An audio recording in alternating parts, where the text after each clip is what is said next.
Recovering deleted TikTok messages can be tricky, but here is how to do it. So let's get started.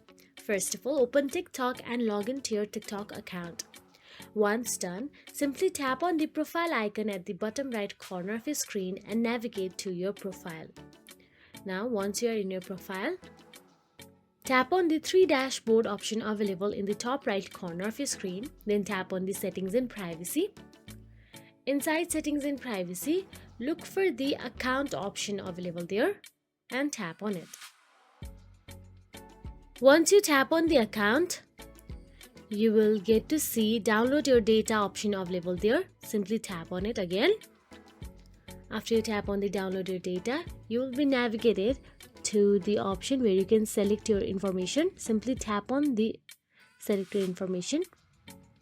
From there you can make it custom or all, since we are only doing the messages option, so make sure to tap on the messages from there.